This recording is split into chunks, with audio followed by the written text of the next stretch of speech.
हमने क्या कर लिया था, डिस्पर्शन, है ना। जब तक लोग ज्वाइन कर रहे हैं तब तक एक क्वेश्चन करते हैं।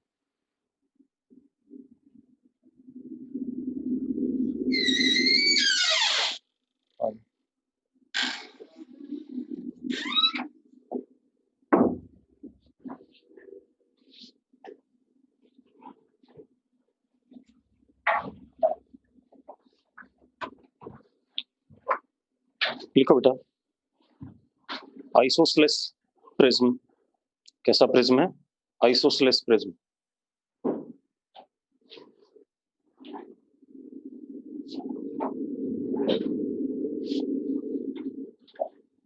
आइसोसेलेस प्रिज्म, ठीक है।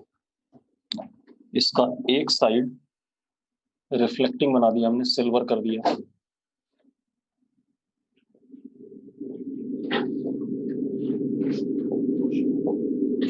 ये हमने सिल्वर कर दिया, ठीक है। इतनी बात। एक साइड हमने क्या कर दिया, सिल्वर।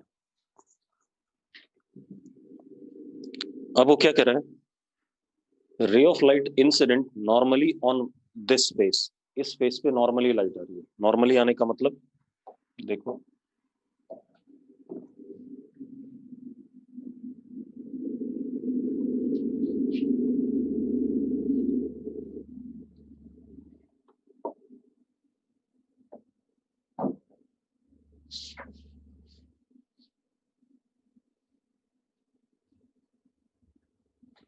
ऐसे आ रही है नॉर्मली, ठीक है। Suffers to reflection, suffers to reflection. कितने रिफ्लेक्शन हो रहे हैं? 2 reflection. And emerges normally from the base of prism, and emerges normally from the base of prism। 2 reflection होने के बाद प्रिज्म के बेस से कैसे निकल गया? नॉर्मली निकल गया, ठीक है। इतनी बात। ये आईआईटी में आया हुआ सवाल है। Find angle of prism, find angle of prism. Clear है?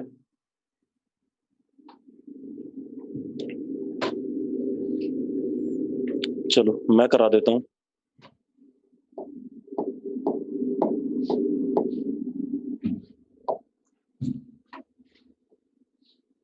ये रे ऑफ लाइट आया,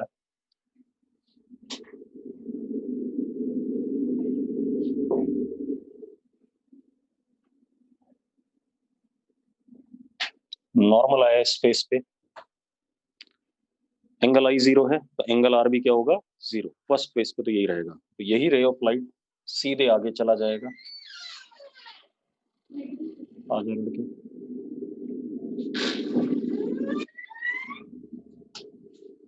ऐसे चला जाएगा कि नहीं चला जाएगा? यस और नो? ठीक है। अब सीधे आगे चला जाएगा, एंगल आई 0 तो एंगल आर 0। अब जरा देखो, अगर ये एंगल ए है, ठीक है। अब एक बात, तो इस फेस पे तो रिफ्लेक्शन होगा ही होगा। क्यों होगा? क्योंकि कैसा सरफेस है? रिफ्लेक्टिंग। तो यहां पर नॉर्मल बनाते हैं।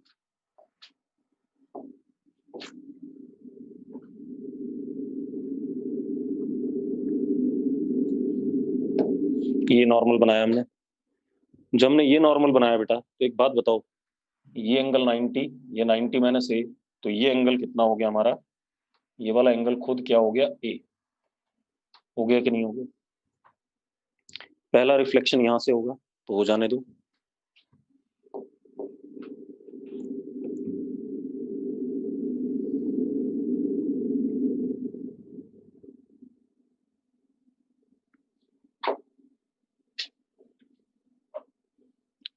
ये एंगल भी कितना? ए। अब वो कह रहा दूसरा रिफ्लेक्शन यहां हो रहा है, ठीक है। इतनी बात। अगर यहां हो रहा है दूसरा रिफ्लेक्शन, ठीक है। इतनी बात। और उसके बाद रे क्या कर रही है? रिफ्लेक्शन होने के बाद बेस से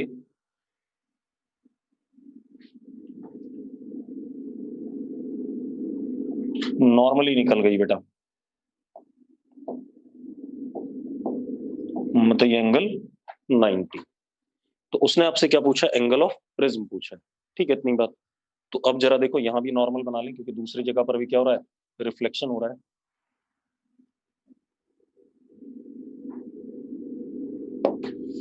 अब जरा ध्यान दो, अब आप एक चीज देखो, ये एंगल कितना हो गया 2a, ये 90 है, तो ये कितना हो गया 90 माइनस 2a, ये 90 माइनस 2a हुआ, तो ये एंगल कितना हो गया अपना, this angle is 2a, this angle will be also what 2a, ये कहानी आ गई हमारे पास। ठीक है, अब जरा देखो ये 2a, तो ये कितना 90 माइनस 2a, ये 90, तो ये खुद कितना 2a, और आइसोसेलेस प्रिज्म बोला था, तो ये एंगल भी कितना 2a, हाँ या ना। अब a plus 2a plus 2a is what 180, तो 5a इज इक्वल टू 180,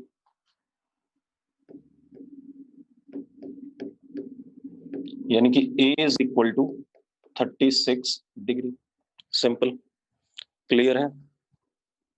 तो ज्यादा खेल नहीं है, आपको क्या करना है, डायग्राम प्रॉपर देखना है। ठीक है, इतनी बात अपने आप आ जाता है।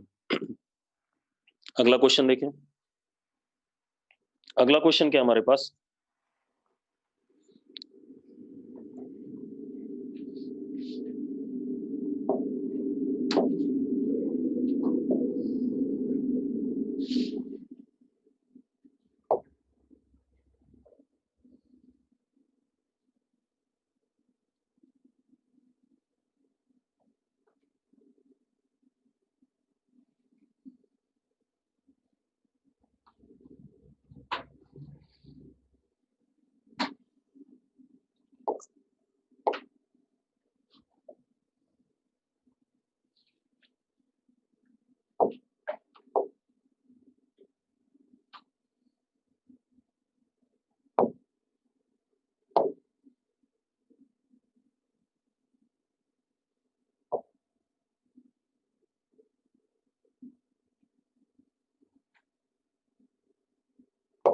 ये हमारे पास दो प्रिज्म है, दिख रहे हैं दोनों प्रिज्म। ठीक है, अब जरा देखो, ये एंगल 60, ये एंगल 40, ठीक है इतनी बात, ये एंगल 20, और ये एंगल हमारा 70। ठीक है, अब ए बी सी डी, ये दो प्रिज्म का कॉम्बिनेशन है, दिख रहा है सबको। पहले प्रिज्म का refractive index μ1 is equal to, जो ये वाला प्रिज्म है इसका refractive index μ1 is equal to 1.2 plus 10.8 into 10 की पावर 4 अपॉन लेमडा स्क्वायर। ठीक है, μ2 दूसरे प्रिज्म का रिफ्रैक्टिव इंडेक्स इज 1.45, ठीक है, प्लस 1.8 इंटू 10 की पावर 4 अपॉन लेमडा स्क्वायर। ये बात हमें पता है कि रिफ्रैक्टिव इंडेक्स इस पे डिपेंड करता है वेवलेंथ पे। ठीक है इतनी बात, और कॉचीज रिलेशन से दे दिया उसने। ठीक है, अब क्या कहानी है, हमारे पास रे ऑफ लाइट इस फेस पे पड़ती है,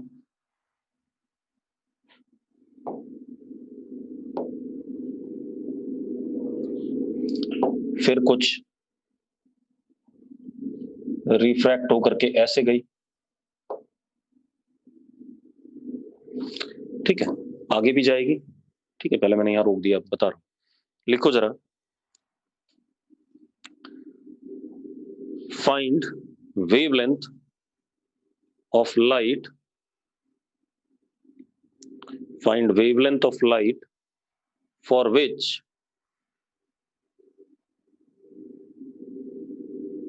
ray of light do not suffer any deviation, for which ray of light do not suffer any deviation, बेटा मेरी बात सुन लो, दोबारा बता रहा हूं, मैंने ये कहा रे ऑफ लाइट, क्या बोला मैंने, जरा बोलना, find wavelength of ray of light for which ray of light do not suffer any deviation at interface BC। आपको रे ऑफ लाइट की वेवलेंथ बतानी है जिसके लिए रे ऑफ लाइट BC वाले इंटरफेस पे कोई डेविएशन सफर नहीं करता है। क्लियर है इतनी बात? क्लियर है तो करो भाई फटाफट।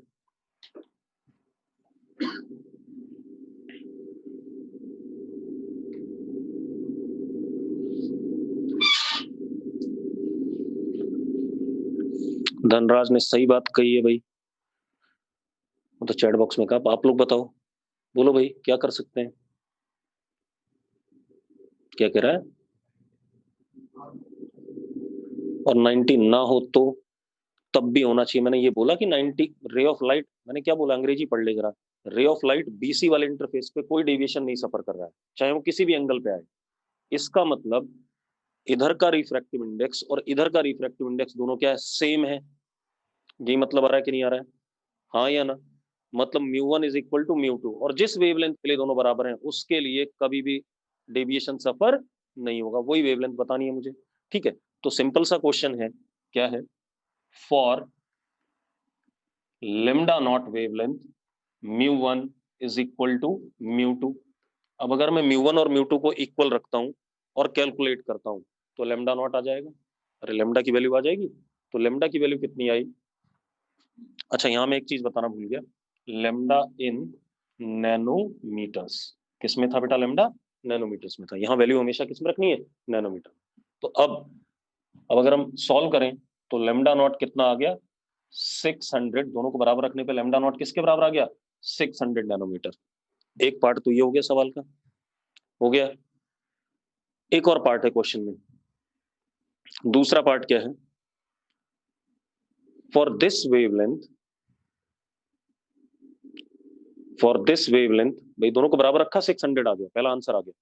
For this wavelength find minimum deviation, for this wavelength find minimum deviation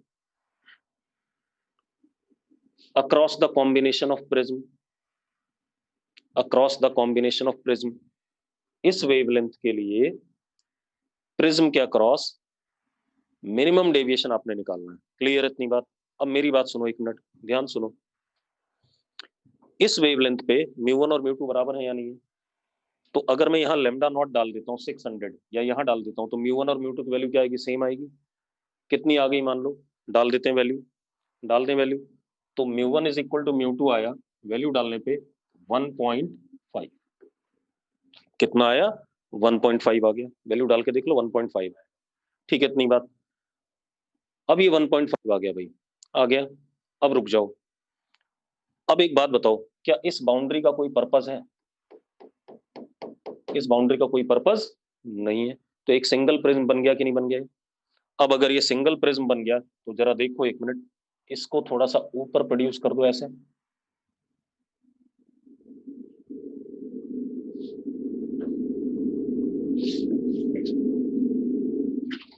और इधर से इसको पीछे प्रोड्यूस कर दो।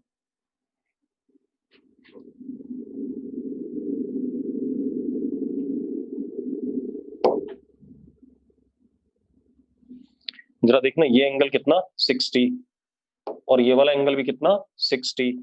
तो ये ऊपर वाला एंगल क्या हो गया? 60 हो गया कि नहीं हो गया? तो एंगल ऑफ प्रिज्म कितना हो गया? 60, और जिसका रिफ्रैक्टिव इंडेक्स कितना? 1.5। बात हो गई। अब डेविएशन मिनिमम कब होता है? जब R1 और R2 क्या होते हैं? बराबर होते हैं। हाँ या ना? यानी कि R1 भी क्या हो गया? 30, और R2 भी क्या हो गया? 30 हो गया। तो उसके लिए आपको यहां पर ये एंगल I0, और ये हमारा क्या? R1, ये R2, और ये कितना? E, और E भी कितना होता था? I0 होता था, याद है कि नहीं? अरे याद है या नहीं है? हाँ या ना? और R1 R2 दोनों बराबर होते थे कितने? 30। क्लियर है? तो जरा देखो, अब हम लगा देते हैं, ये 30 है और रिफ्रैक्टिव इंडेक्स कितना? 1.5। ठीक है, तो sine I0 is equal to mu, mu is 3/2 sine 30, तो I nought is equal to sine inverse 3/4। पक्का ठीक है? हाँ या ना? और यही आएगा एंगल ऑफ इंसिडेंस जिसके लिए मिनिमम डेविएशन होगा। अब मिनिमम डेविएशन कितना होता है? 2I0 minus A. तो याद करो, लिखाया हुआ आपको 2I0 माइनस ए, तो deviation minimum is 2I0 minus A, A is what, पाई/3। हाँ या ना? अब I0 की वैल्यू डाल दो भाई, साइन इनवर्स 3/4, आपको मिनिमम डेविएशन मिल गया कि नहीं मिल गया? अरे क्लियर है? तो सिंपल सा क्वेश्चन था, अगर हम प्रॉपरली समझ पाए तो क्वेश्चन बड़े ही सिंपल है। नोट करो इसे। अब देखो भाई, हमने plane refraction at plane surface, refraction at prism, ये सब पढ़ लिया। मोहित कह रहा कहां से आया, क्या चीज कहां से आया बेटा, ये बता जरा मुझे, फिर समझाता हूँ। R130 कैसे आया? शाबाश। एक बात बताओ, ये और ये सेम मीडियम हो गए कि नहीं हो गए? क्योंकि μ1 और μ2 बराबर थे, हो गए दोनों same medium.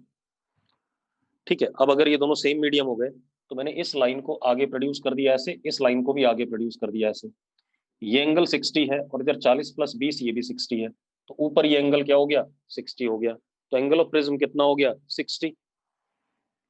Angle of prism अगर 60 हो गया तो डेविएशन मिनिमम होने के लिए जो रिफ्रैक्शन एंगल फर्स्ट फेस पे होता है और सेकंड फेस पे होता है, दोनों क्या होने बराबर।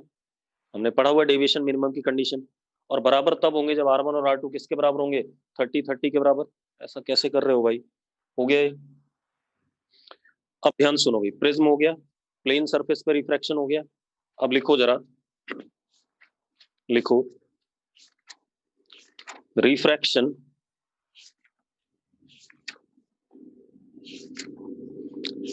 Refraction at spherical surface, refraction eight spherical surface, refraction eight spherical surface. अब जरा ध्यान सुनना बेटा,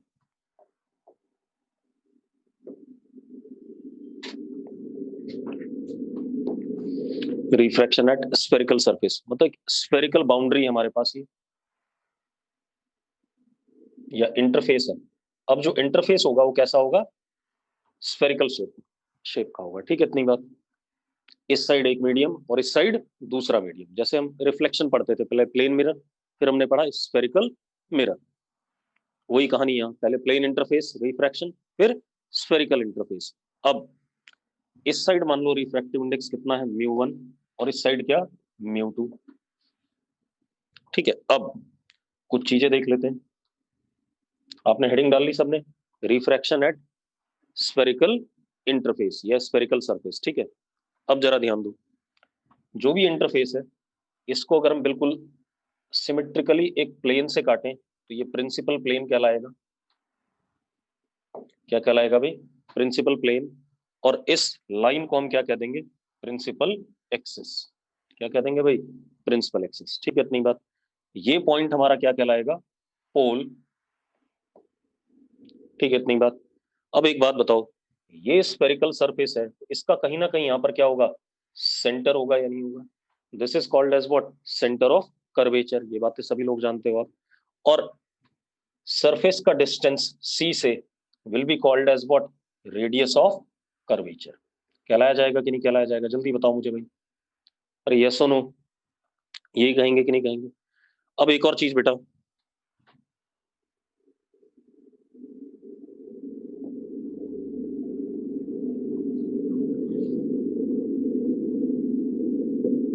अब एक बात बताओ, जब आप किसी स्फीयर को काटते हो तो यहाँ पर एक सर्कल सा बनता है कि नहीं बनता है? ठीक है, तो यहाँ पर एक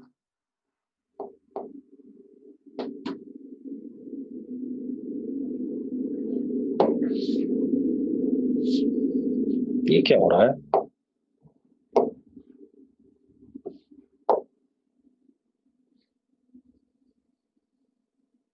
ये हो क्या रहा है आज?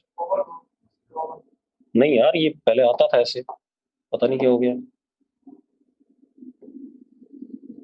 हाँ, ये आ गया।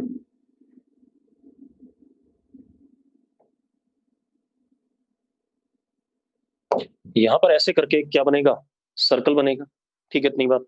इस सर्कल का जो एरिया होगा बेटा, दैट इज अपर्चर एरिया।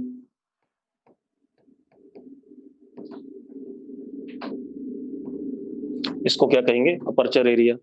और इस अपर्चर का ये लेंथ,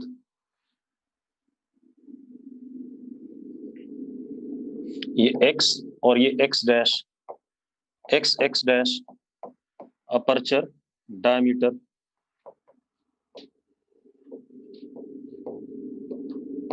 अपर्चर डायमीटर। r क्या है, रेडियस ऑफ कर्वेचर।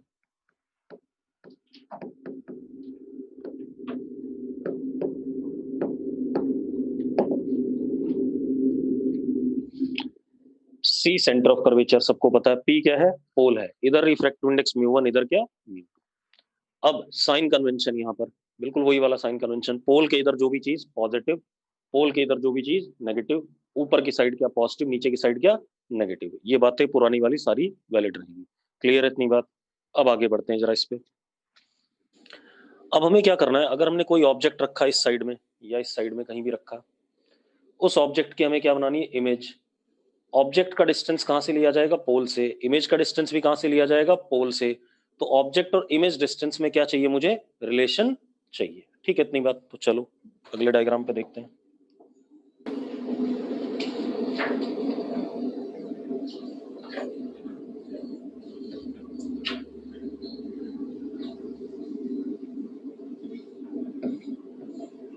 अब एक बात बताओ, डिराइव करना है फॉर्मूला या बगैर डिराइव करे चला दूं? क्या कह रहा है? हाँ बिना डिराइव करे ही चलाऊंगा, क्योंकि अगर डिराइव करूंगा तो मैं आपका समय खाऊंगा। ठीक है, अब जरा देखो भाई, क्योंकि हम ड्रॉपर में, हम 12th में नहीं है, 12th में आती है डेरिवेशन, उसमें आपको चीजें बताता जाऊंगा। ये हमारे पास पोल, ये हमारे पास सी, और कोई भी डिस्टेंस सरफेस का आर, इधर μ1, इधर μ2। अब एक चीज ध्यान रखना, जो भी हम फॉर्मूले डिराइव कर रहे हैं किसके लिए कर रहे हैं, पेरेक्शियल रेज के लिए। ये शुरू से बोल रखा है मैंने कि हम किसके लिए पढ़ रहे हैं, पेरेक्शियल रेज के लिए पढ़ रहे हैं, मार्जिनल के लिए नहीं पढ़ रहे हैं। पेरेक्शियल का मतलब angle of incidences are what, very small. ठीक है इतनी बात क्लियर है। चलो मान लो हमारे पास ऑब्जेक्ट यहां पर है, and this is at u distance from the pole. Image भी बना लेते हैं। अब मुझे ऑब्जेक्ट से दो इंसिडेंट रेज चाहिए, दो चाहिए। उनकी दो क्या चाहिए, रिफ्रैक्टेड रेज चाहिए। जहां पर रिफ्रैक्टेड रेज इंटरसेक्ट करेंगे वहां पर क्या बनेगा, इमेज बनेगा। यही कहानी है या नहीं? अरे यही पढ़ा है हमने। ठीक है, तो एक इंसिडेंट रे मैंने कौन सी ले ली, ये वाली ले ली।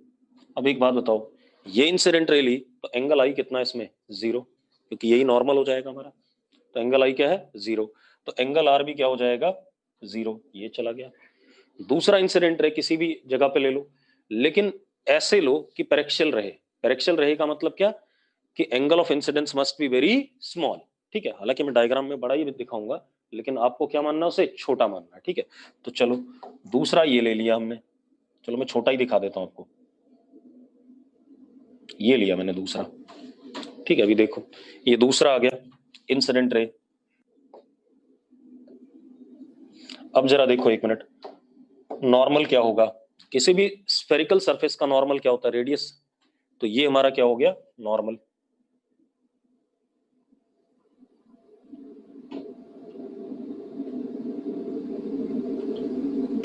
हो गया कि नहीं हो गया? अब देखो एंगल आई छोटा दिख रहा है कि नहीं दिख रहा है, अभी ये दिख रहा है, हाँ या ना? ठीक है, लेकिन डायग्राम बनाते हुए दिक्कत होती है। अगर मैं छोटे बनाऊंगा ना तो मुझे दिक्कत होगी डायग्राम बनाते हुए, अदरवाइज लेने तो हमें क्या है, छोटे ही है। तो मैं बड़ा ले लेता हूँ, क्योंकि मुझे डायग्राम बनाते हुए दिक्कत सही में आएगी। तो मैंने इंसिडेंट ये ले लिया बेटा, ठीक है, ताकि दिखाई पड़े प्रॉपरली, बाकी कोई वो नहीं। ये इंसिडेंट ले लिया, नॉर्मल बना लो बेटा।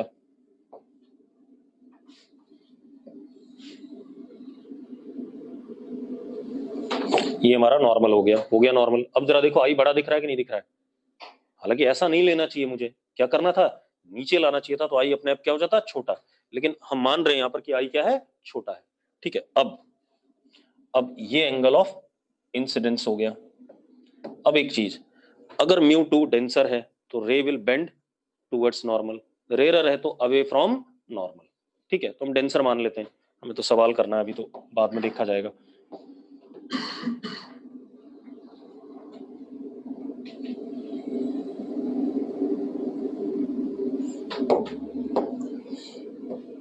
दिस इज एंगल आर, हाँ या ना? अब जरा देखो, ये रिफ्रैक्टेड यहां इंटरसेक्ट किया, तो यहां पर क्या बना? इमेज बन गया कि नहीं बन गया? ठीक है, अब जरा देखो ये डिस्टेंस कितना? v।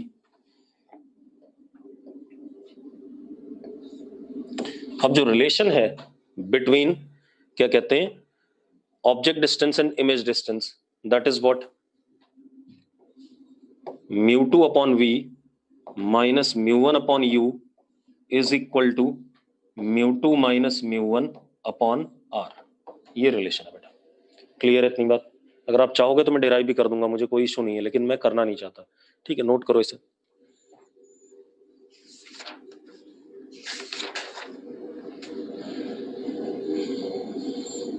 μ2 upon v minus μ1 upon u is equal to μ2 minus μ1 upon r। Sign convention ध्यान रखना है, जब हमें चीजें गिवन होंगी तो उसमें साइन कन्वेंशन देना है, जो चीजें नहीं गिवन होंगी उसमें साइन अपने आप आएगा सॉल्व करने पे। ठीक है, इतनी बात हो गया। अब जरा देखो बेटा, इतनी बात हो गई।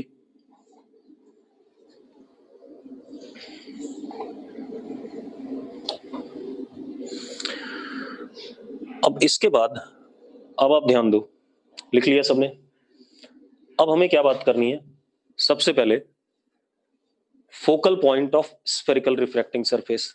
ठीक है, इतनी बात तो लिखो जरा, focal point of spherical refracting surface, focal point of spherical refracting surface.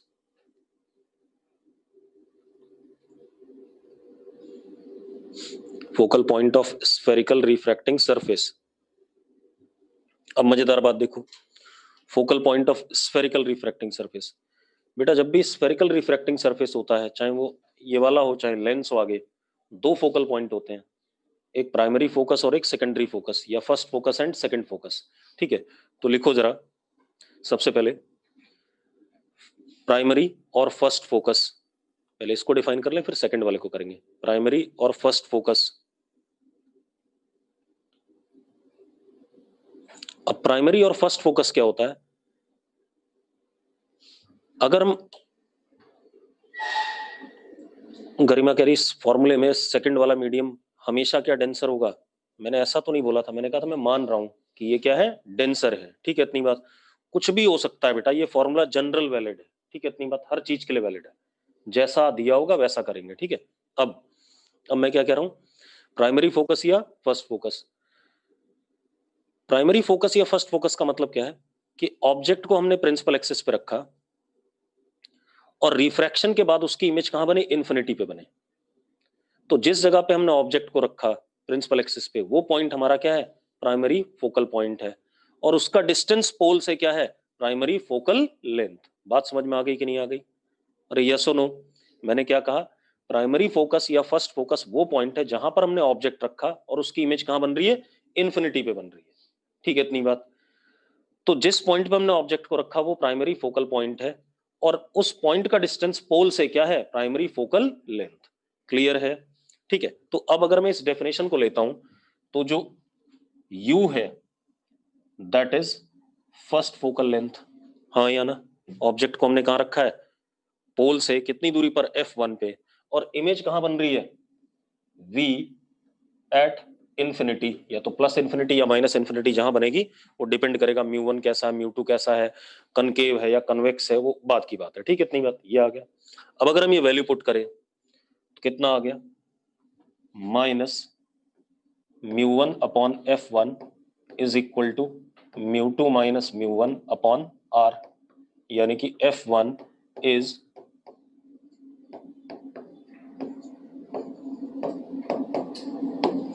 ये आ गया कि नहीं आ गया?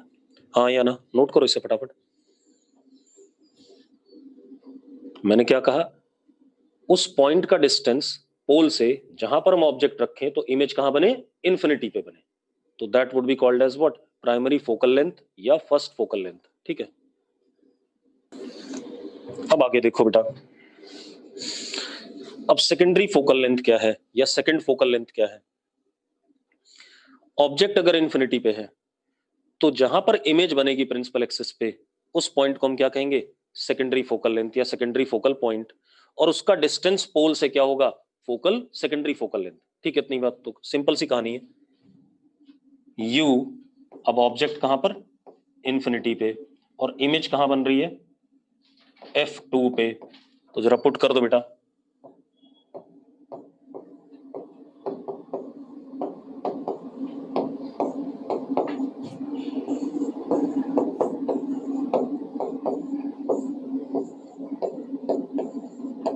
ये आ गया कि नहीं आ गया? हाँ या ना? अरे यस और नो? μ2 r upon μ2 minus μ1। अब एक बात बताओ, क्या F1 और F2 बराबर हैं? क्या F1 और F2 बराबर हैं? नहीं है भाई, अरे कतई बराबर नहीं है। देखो, एक में ऊपर न्यूमरेटर में μ1 है और एक में क्या है? μ2 है, तो बराबर नहीं है। ठीक है, इतनी बात। और एक अगर पोल के राइट में होगा तो दूसरा पोल के क्या होगा? लेफ्ट में। अगर यहीं पर μ2 माइनस μ1 पॉजिटिव और r पॉजिटिव है तो ये क्या आएगा? नेगेटिव। और ये क्या आएगा? पॉजिटिव। और अगर μ2 माइनस μ1 नेगेटिव है और r पॉजिटिव है तो ये क्या आएगा? पॉजिटिव। और ये क्या आ जाएगा? नेगेटिव। तो एक पोल के हमेशा इस साइड होगा, एक पोल के हमेशा इस साइड होगा। एक और चीज बेटा, पावर ऑफ, लिखो power of spherical refracting surface.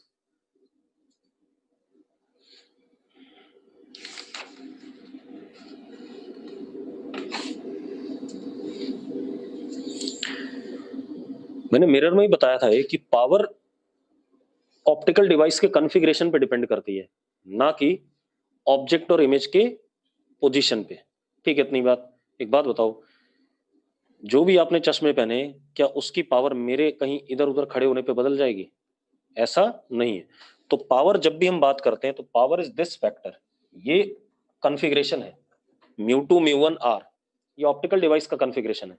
u and v वो ऑब्जेक्ट और इमेज का डिस्टेंस का खेल है, तो उससे कोई लेना देना नहीं है। तो power of spherical refracting surfaces μ2 minus μ1 upon r, ये पावर है बेटा हमेशा।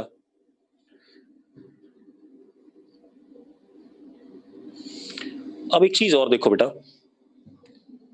Minus μ1 upon f1 is equal to μ2 upon f2 है या नहीं है? अरे भाई, ये पावर है, ये पावर है, दोनों पावर के बराबर है या नहीं है?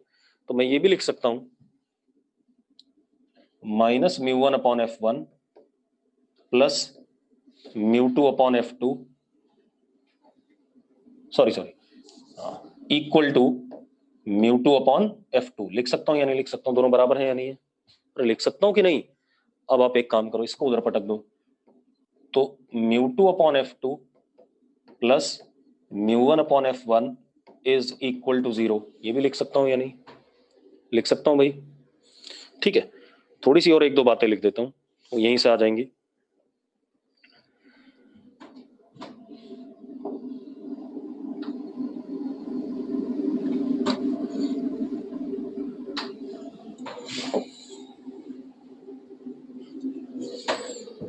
अब एक चीज और बेटा,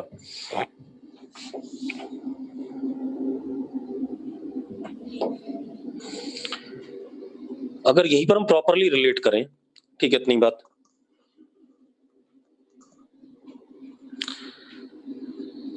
F2 अपॉन V, ठीक है, इतनी बात, plus F1 upon U is equal to 1 आएगा। आप एक काम करो, F2 और F1 की वैल्यू, F2 की वैल्यू और F1 की वैल्यू यहां डाल दो। ठीक है, इतनी बात। आपको इन दोनों का सम किसके बराबर मिल जाएगा? 1 के बराबर मिल जाएगा। तो कई बार वो आपको μ1 μ2 r नहीं देगा, वो दे देगा प्राइमरी और सेकेंडरी फोकल लेंथ। किसकी? स्फेरिकल रिफ्रैक्टिंग सरफेस की। फिर वो आपसे बोलेगा कि आप क्या करो, ऑब्जेक्ट का डिस्टेंस दे दिया, v निकाल दो। ठीक है, तो अब कुछ लोग क्या करेंगे, F2 F1 दे रखा है तो वो क्या करेंगे, μ1 μ2 और r निकालना शुरू कर देंगे इन दोनों से। तो भैया पहले आप उल्टे रास्ते चले गए। अगर आपको रिलेशन डायरेक्टली पता है तो आप डायरेक्टली इसको क्या कर लो, यूज कर लो। ठीक है, इतनी बात। ये रिलेशन आ गया, नोट करो इसे। हो गया भाई। और इसी को अगर हम प्रॉपरली सॉल्व करें, एलसीएम ले लें, इसको इधर भेज दें, फिर फैक्टर करें, तो एक रिलेशन और आता है, u minus F1 bracket into, देखो ये आ जाएगा,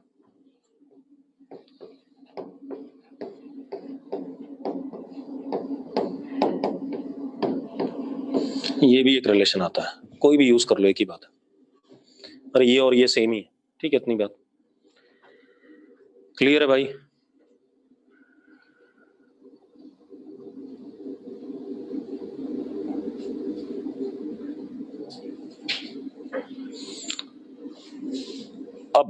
अब हम आते हैं magnification by spherical refracting surface. Magnification की बात करें, ठीक है, इतनी बात।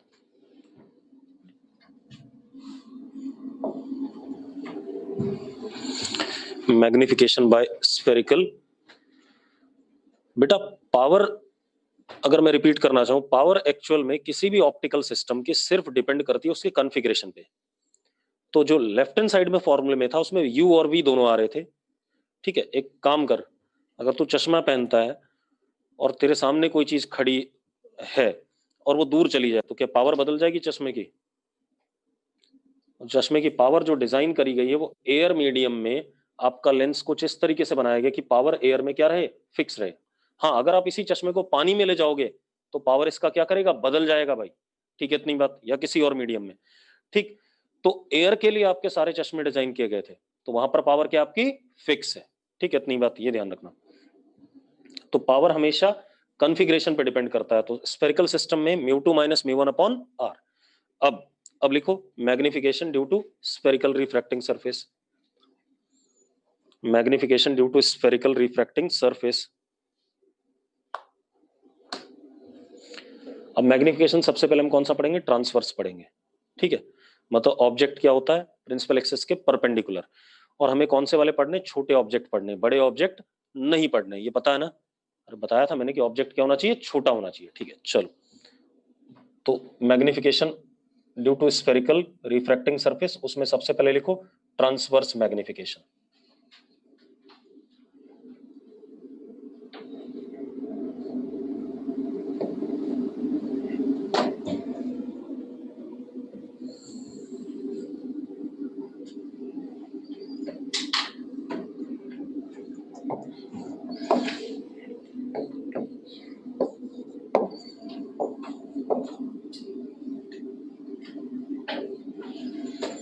चलो अब देखो भाई, हमने एक ट्रांसवर्स ऑब्जेक्ट यहां खड़ा कर दिया, होना चाहिए छोटा, लेकिन डायग्राम बनाने के लिए मैं थोड़ा सा उसे बड़ा बना रहा हूँ, ठीक है, इतनी बात।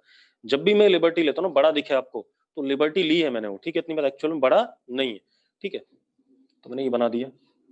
ट्रांसवर्स ऑब्जेक्ट मतलब परपेंडिकुलर टू प्रिंसिपल एक्सिस, थोड़ा सा बड़ा बनाया भाई जानबूझ के, ठीक है, ताकि मेरा भी काम चलता रहे।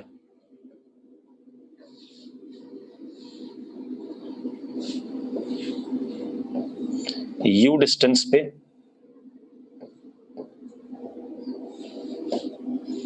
एच ओ, ये एच ओ बहुत छोटा है भाई, एच ओ की वैल्यू क्या है, बहुत छोटी है, ठीक है, इतनी बात। मतलब अगर रेडियस सेंटीमीटर में है तो एच ओ मिलीमीटर्स में होना चाहिए, 1 2 3 मिलीमीटर, ठीक है, इतनी बात। अगर रेडियस 20 सेंटीमीटर है तो H O must be of order what, millimetres, 1 millimetre 2 millimetre, कुछ इस टाइप से, ताकि बहुत छोटा दिखाई पड़े। अब एक चीज, अगर ये छोटा है, ट्रांसवर्स है, तो मैं क्या करूंगा, मैं इसके टॉप वाले पॉइंट की इमेज बनाऊंगा। वो जहां भी बनेगी वहां से प्रिंसिपल एक्सिस पे क्या ड्रॉप कर दूंगा, परपेंडिकुलर। तो वो हमारी क्या हो जाएगी, इमेज हो जाएगी। ऐसे ही बताया था मैंने। अगर ये बड़ा होता तो वो परपेंडिकुलर नहीं आती, इमेज क्या बन जाती, टेढ़ी मेढ़ी बन जाती, ठीक है, इतनी बात। चलो अब हम टॉप वाले पॉइंट की इमेज बना लेते हैं, ठीक है। टॉप वाले पॉइंट की इमेज बनाने के लिए, ठीक है, एक इंसिडेंट रे मैंने ये ली,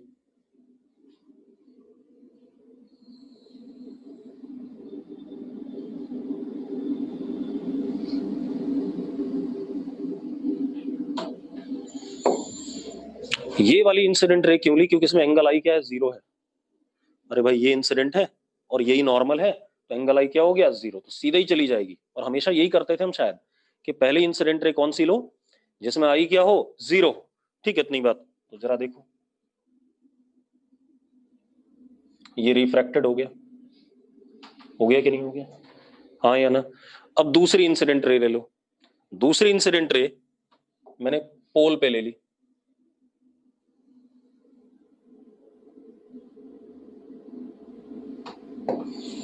ठीक है, इतनी बात। ये इंसिडेंट रे हो गया पोल पे,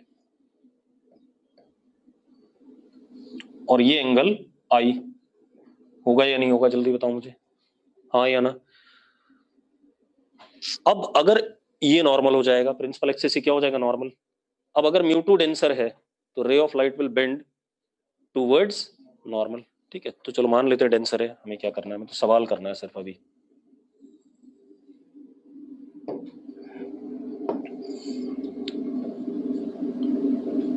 ये हमारा एंगल आर, हाँ या ना। दोनों रिफ्रैक्टेड रे यहां इंटरसेक्ट कर रहे हैं, यहां कर रहे हैं, तो ये हमारा क्या, इमेज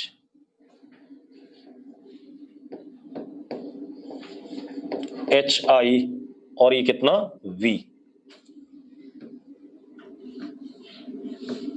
ये सुनो, यही कहानी है कि नहीं है।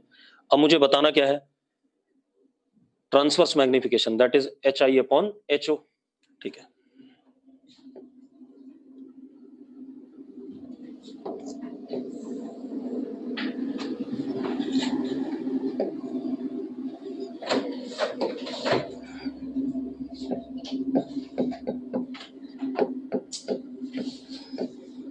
ये बताना है बेटा, यही बताना है कि नहीं बताना है, ये सुनो, और यही बताना है।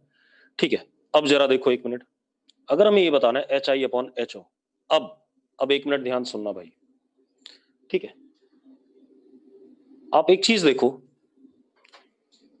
आपको ये नहीं पता होता है कि वी पॉजिटिव आएगा नेगेटिव आएगा, तो डिपेंड करता है म्यू1 म्यू2 इन सब ड्रामे पे। लेकिन एक बात जरूर पता है, अगर इंसिडेंट रे ऐसे आई, ठीक है, तो रिफ्रैक्टेड रे ऐसे ही जाएगी या ऐसे जाएगी। भाई इंसिडेंट रे अगर ऊपर से आ रही प्रिंसिपल एक्सिस के, तो रिफ्रैक्टेड रे नीचे होगी। अब वो टुवर्ड्स नॉर्मल हो या अवे फ्रॉम नॉर्मल हो, वो अलग बात है। ठीक है, इतनी बात ये तो पता है, हाँ या ना। ठीक है, अब मजेदार बात देखो, तो हम एंगल पे साइन कन्वेंशन लगा सकते हैं, एंगल पे साइन कन्वेंशन लगा सकते हैं कि एंगल हम जो भी लेंगे वो positive direction of principal axis से लेंगे, और अगर क्लॉकवाइज है तो पॉजिटिव, एंटी क्लॉकवाइज है तो नेगेटिव। ठीक है, क्लॉकवाइज है तो पॉजिटिव, एंटी क्लॉकवाइज है तो नेगेटिव। क्लियर है इतनी बात। जरा अब देखो एक मिनट, ये पॉजिटिव डायरेक्शन है प्रिंसिपल एक्सिस का, आर वाला एंगल कैसा है, क्लॉकवाइज है, और इंसिडेंट रे को भी आने दो ऐसे, तो वो भी कैसा है, क्लॉकवाइज है। दोनों क्लॉकवाइज हैं तो दोनों कैसे लिए जाएंगे, पॉजिटिव। अरे दोनों क्लॉकवाइज हैं, जरा देखो, इंसिडेंट को प्रोड्यूस करो तो ये एंगल आई बनेगा, क्या आ जाएगा, क्लॉकवाइज है। ये भी क्या है, क्लॉकवाइज है, पॉजिटिव है। आप अगर दोनों को नेगेटिव ले लो तो दोनों नेगेटिव आ जाएंगे, हाँ या ना। अगर क्लॉकवाइज को नेगेटिव ले तो दोनों क्या आ जाएंगे, नेगेटिव आ जाएंगे, और क्लॉकवाइज पॉजिटिव ले तो दोनों क्या आ जाएंगे, पॉजिटिव आ जाएंगे। चलो अब आप देखो एक मिनट,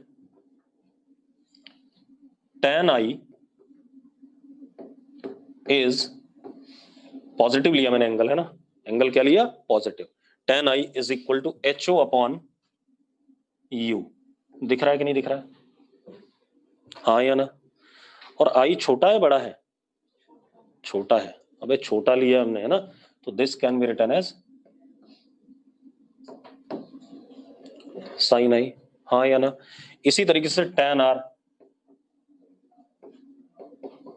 एच आई, आर भी पॉजिटिव है, अपॉन v, ये भी छोटा, तो this can be written as what, sine r, हाँ या ना। देखो भाई एक मिनट में एंगल बता दूं, ये एक्स एक्सिस है, और अगर कोई रे ऐसे है, ऐसे डायरेक्टेड है, तो पॉजिटिव डायरेक्शन के साथ ये एंगल बन रहा है, और कोई रे ऐसे डायरेक्टेड है तो पॉजिटिव डायरेक्शन के साथ ये एंगल बन रहा है। ठीक है, अब हमारी मर्जी होती है हम किसी एक डायरेक्शन में पॉजिटिव ले लें। अगर एंटी क्लॉकवाइज पॉजिटिव ले रहे हैं तो क्लॉकवाइज को नेगेटिव लेंगे, और अगर हम क्लॉकवाइज पॉजिटिव ले रहे हैं तो एंटी क्लॉकवाइज को क्या लेंगे, नेगेटिव लेंगे। ठीक है, इतनी बात ये कह रहा हूं मैं। तो जरा देखो मैंने क्या लिया, ये एक्स एक्सिस मान लिया, इसके साथ क्लॉकवाइज में जो भी एंगल बन रहा है उसको मैंने पॉजिटिव ले लिया। क्लियर है कशिश, अरे भाई ठीक है, जो भी बच्चा था।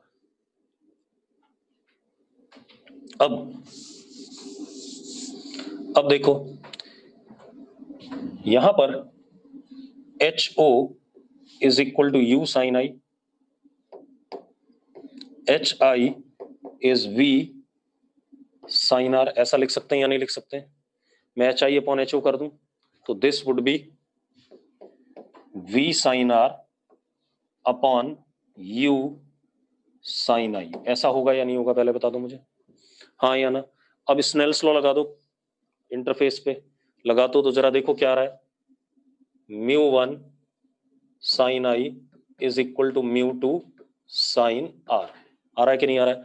तो sine I sine R upon sine I is what, μ1 upon μ2, तो क्या आ गया, m transverse is equal to H I upon H O is μ1v upon μ2u। फिर से एक बार याद करने का तरीका देखो, ऑब्जेक्ट का रिफ्रैक्टिव इंडेक्स जिस मीडियम में ऑब्जेक्ट था इनटू इमेज का डिस्टेंस अपॉन इमेज का refractive index into object distance. Clear है इतनी बात, नोट करो सारी बकवास।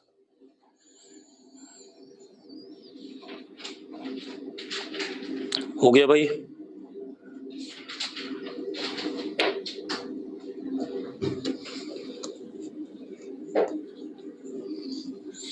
बड़ा ही आसान सा खेल है, कोई टेढ़ा मेढ़ा खेल नहीं है, ठीक है। अब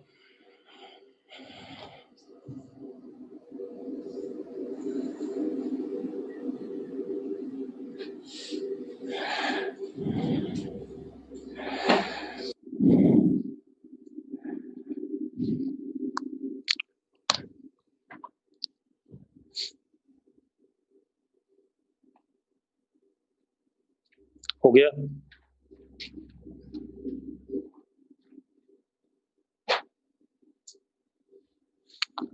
अब लिखो जरा लॉन्गिट्यूडनल मैग्निफिकेशन,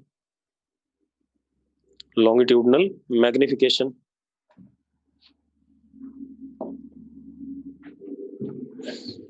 अब लॉन्गिट्यूडनल मैग्निफिकेशन देखो बेटा,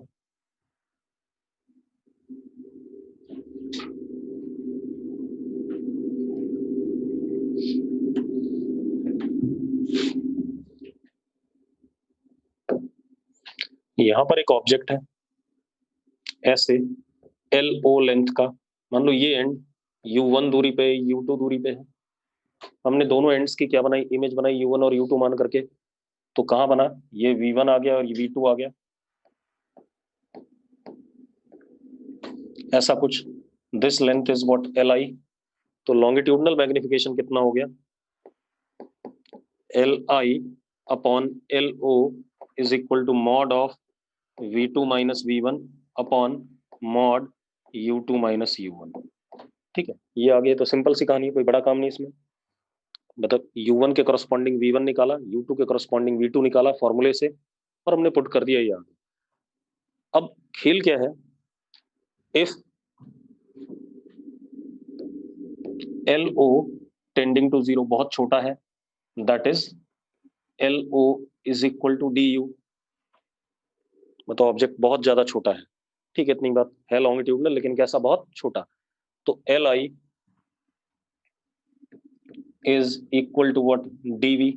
अब मुझे लॉन्गिट्यूडनल मैग्निफिकेशन निकालना है, L I upon L O that is D V upon D U. अब ये काम करना है, हाँ या ना, डीवी अपॉन डी यू। अब इस काम को करने के लिए हम क्या करेंगे, देखो एक मिनट ध्यान से, अब आप क्या कर सकते हो, ध्यान से देखो भाई, डीवी अपॉन डी यू। अब आपके पास जो फॉर्मूला है क्या है, μ2 upon v minus μ1 upon u is equal to what, p, अरे यार p तो है वो, μ2 माइनस μ1 अपॉन r लिखूं या p लिखूं, एक ही बात है। अब मुझे dv अपॉन du चाहिए, तो मैंने डिफरेंशिएट कर दिया with respect to v, sorry with respect to u, तो कितना आ गया, minus μ2 v square dv upon du minus plus μ1 upon u square is equal to, power तो कांस्टेंट थी वो क्या आ गया, जीरो आ गया, तो कितना आ गया, dv अपॉन du पुट कर दे वहां पर, तो m longitudinal is equal to L I upon L O is equal to dv upon du कितना आया जरा देखो, μ1 v square upon μ2 u square, note करो इसे, हो गया भाई। चलो देखो,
ये एक स्फेरिकल सिस्टम है, इसके एक साइड को क्या कर दिया, रिफ्लेक्टिंग बना दिया, नीचे ये हॉरिजॉन्टल है। ठीक है, इतनी बात। अब वो क्या कह रहा है,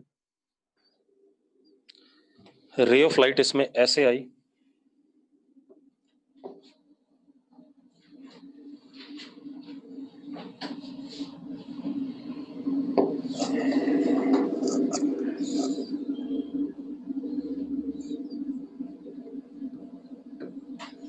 ठीक है।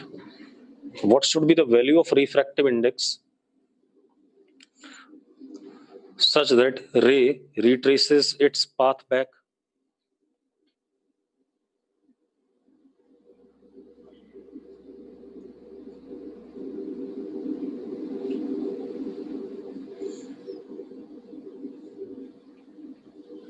बड़ा ही सिंपल सा है, देखो एक मिनट, आप ऐसे देखो, अगर रे ऐसे आया रिफ्रैक्ट होकर के, ये एंगल आर और ये एंगल 90 हुआ बेटा, तो ये ऐसे ही वापस जाएगा कि नहीं जाएगा, हाँ या ना? सिंपल है, कुछ बचा ही नहीं। तो भाई ये 60 है तो ये क्या हो गया, 30 हो गया। अबे आर 30 हो गया कि नहीं हो गया, आर 30 हो गया तो बात ही खत्म हो गई। Sine 60 that is √3/2 is equal to mu sine R that is 1/2, हाँ या ना? क्योंकि आर कितना हो जाएगा, 30 हो जाएगा, तो म्यू की वैल्यू कितनी हो गई, √3 हो गई। नोट करो इसे, क्लियर है, कर लोगे सबके सब?